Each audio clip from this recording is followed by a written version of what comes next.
बिस्मिल्लाहिर्रहमानिर्रहीम सल्लल्लाहु अलैहि या मोहम्मद व आलिहि वसल्लम।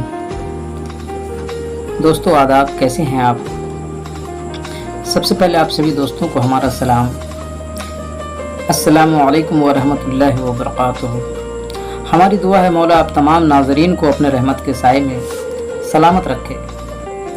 जी हाँ दोस्तों, हम एक बार फिर हाजिर हैं आपकी खिदमत में लेकर मोहम्मदी इस्लाम की हकीकत।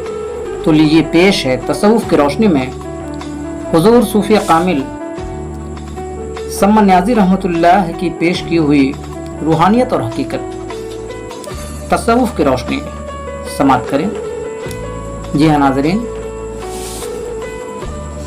तसव्वुफ़ की रोशनी समाअत करें। बाब अव्वल, सूफ़ीज़्म का तारुफ। पैगंबर हज़रत मोहम्मद सल्लल्लाहु अलैहि वसल्लम के ख़ास सबक जो सीना बसीना चल रहा है, उस सबक की तबलीग व असात के नाम सूफ़ीज़्म है।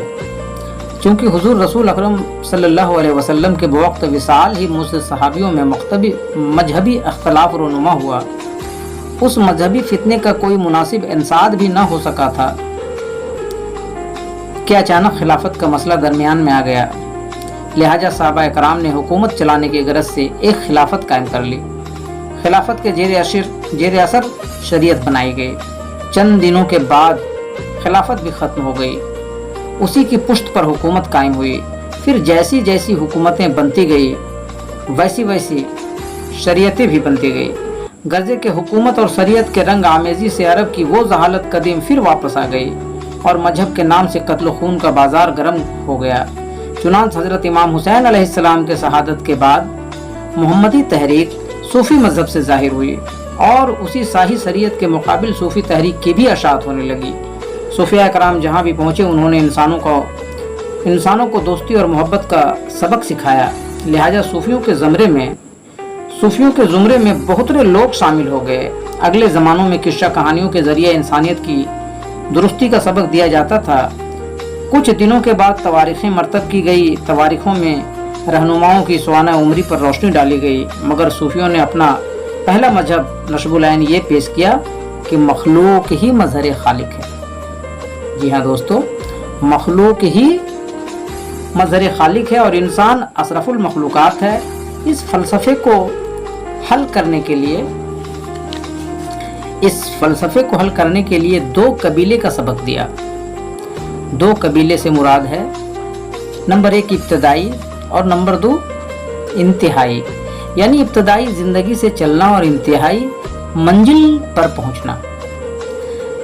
यानी जिन लोगों ने अपनी इब्तदाई व इंतहाई मंजिलों को बखूबी समझ लिया, उन्होंने उसी पर अमल दर आमद किया और उसकी अशात करने लगे। क्योंकि दुनिया के सारे इंसान औलाद आदम हैं। दुनिया के सारे इंसान औलाद आदम हैं और हर इंसान मजहब का पैरू है और हर मजहब में इंसानी दोस्ती का ही सबक दिया गया है। जैसे हिंदू, मुसलमान, ईसाई, पारसी, यहूदी, मजूसी, जरतस्ती वगैरह वगैरह सभी मजहब में हज़रत आदम की इब्तदाई और इंतहाई ज़िंदगी के फ़लसफ़े पाए जाते हैं। कम ही लोग ऐसे हैं जो आदम की इब्तदाई फ़लसफ़े यानी पैदाइश आदम को नहीं जानते होंगे, और कुछ लोग ऐसे भी हैं जो आदम की इंतहाई फ़लसफ़े यानी कब्र आदम को नहीं जानते होंगे। इसलिए वो नादान लोग कदम आदम यानी आदमियत के रास्ते से भी नावाकिफ़ होंगे। इसी नावाकिफियत के वजह से इंसानियत में एक दूसरे से तफरीक और दूरी पैदा हुई।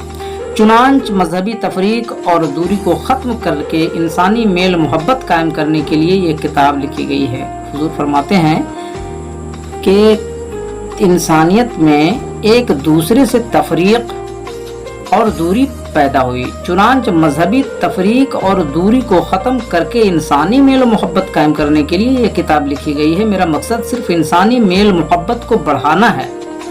मेरा मकसद सिर्फ इंसानी मेल मोहब्बत को बढ़ाना है। किसी शख्स या किसी मजहब की तहकीर व तौहीन करना मकसद नहीं है। खासकर सूफिया कराम की खिदमत अक़दस में अर्ज़ है कि इस तहरीरी दस्तावेज़ किताब काबा की हकीकत को अपने पास रखें और उस पर अमल करके सूफी मजहब और अपने कौम वतन का नाम करें, ताकि हर शख्स को ये एहसास वो इदराक हो जाए कि मुल्क का मालिक वो मुहाफिज खुदा है और मखलूक मजहर खुदा है, लिहाजा सारी इंसानियत एक ख़ानदान है। बस इंसानियत की खिदमत ही सबसे बड़ी इबादत है। यही उसूल सूफीज़्म है और सूफियों का यही फार्मूला है। सम्मानियाज़ी हुज़ूर सम्मानियाज़ी फरमाते हैं कि सूफियों का यही फार्मूला है।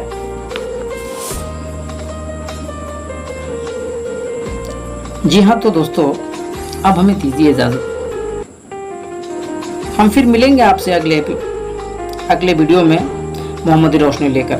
जी हाँ, तो दोस्तों जाते जाते आप सभी दोस्तों से रिक्वेस्ट है, गुजारिश है कि आप हमारी इस मोहम्मदी रोशनी को तमाम इंसानियत में ज़्यादा से ज़्यादा शेयर करें और तमाम ऐसे वीडियो को अल्लाह के वास्ते लाइक, कमेंट, शेयर और सब्सक्राइब करें।